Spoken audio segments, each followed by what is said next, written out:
সেখানে তো গেছিল, এটা ইটসেলফ এ প্রভোকেশন। আর সেখানে অধ্যাপকদের যা সংগঠনে ওদের ওয়েবকিপার যা শক্তি আছে, ওখানে তো যে কোনো একটা হলে একটা মিটিং করতে পারে যে কোনো জায়গায়। আর এত হল আছে, আর উনি তো যখন নাটক করার জন্য এত হল অন্যদেরকে দেন না, নিজেরাই শুধু করেন। সেখানে মিটিং করার মতো অডিটোরিয়াম এবং হল আছে, কিন্তু এটা ওএটিতে সাজিয়ে গুজিয়ে গুন্ডা সমাবেশ করলেন কেন, মস্তান সমাবেশ করলেন কেন? কোথায় কবে এরকম সম্মেলন ওপেন থিয়েটারে হয়? যাদবপুর বিশ্ববিদ্যালয়ের মধ্যে কোনো রাজনৈতিক ব্যক্তিকে নিয়ে কর্মসূচিতে না কলকাতা হাইকোর্টের। যাদবপুর বিশ্ববিদ্যালয়ের পরিস্থিতি সম্পূর্ণ স্বাভাবিক নয়, এটা জানার পরেও কেন আমন্ত্রণ গ্রহণ করলেন শিক্ষামন্ত্রী? কেন আমন্ত্রণ গ্রহণ করলেন তা স্পষ্ট নয় আদালতের কাছে। এমনই মন্তব্য প্রধান বিচারপতির।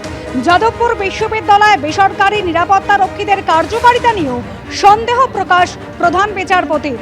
2014 থেকে যাদবপুর থানায় একাধিক অভিযোগ দায়ের হয়েছে।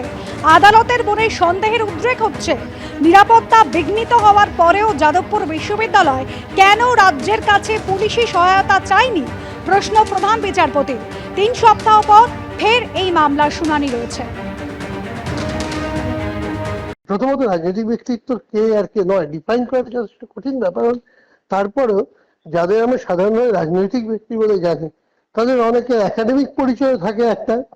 যেমন আমাদের প্রতিষ্ঠাতা, যিনি প্রতিষ্ঠাতা উপাচার্য ডক্টর ত্রিগুণা সেন, তিনি কলকাতার মেয়র ছিলেন বা ভারতবর্ষের শিক্ষামন্ত্রী ছিলেন, অত্যন্ত পণ্ডিত মানুষ। এরকম বহু মানুষই ভারতবর্ষের কি বলবো একাধিক প্রধানমন্ত্রী। সুতরাং আমরা তো সেই কথাগুলো মাথায় তো রাখতে হবে না। আমরা এক কথায় আমি জানি না যা, আবার বললাম আমি আদালতের রায় দেখিনি, আদালত যা বলে নিশ্চয়ই করতে হয়, কিন্তু এই সবকিছু বিবেচনা করেই হ্যাঁ, যাতে মুক্ত চিন্তার পরিসর ক্ষুণ্ণ না হয় সেই অনুসারে যা করার করতে হবে। পার্থ চট্টোপাধ্যায়ের নির্দেশে প্রাথমিকে নিয়োগ পরীক্ষার ওএমআর নষ্ট করা হয়েছিল। এই গোটা দুর্নীতির মাস্টারমাইন্ড পার্থ চট্টোপাধ্যায়, তার নির্দেশে হয়েছিল প্রাথমিকের নিয়োগ দুর্নীতি। বিশেষ আদালতে এমনটা দাবি সিবিআই এর আইনজীবীর।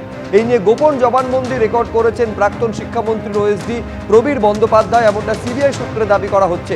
একাধিক রাজনৈতিক ব্যক্তিত্বরাও চাকরির সুপারিশ করেছেন, নামের তালিকা মিলেছে, তাদের জিজ্ঞাসাবাদ বাকি আছে।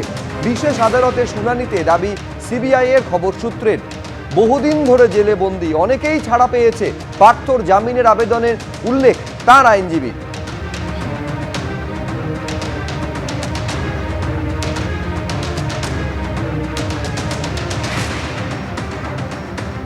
ফলে যে দাবি আজকে সিবিআই করেছে যে একেবারে পার্থ চট্টোপাধ্যায়ের অফিসার অন স্পেশাল ডিউটি, তিনি গোপন জবানবন্দি দিয়েছেন যে গোটা দুর্নীতিতে পার্থ চট্টোপাধ্যায়ই মাস্টারমাইন্ড।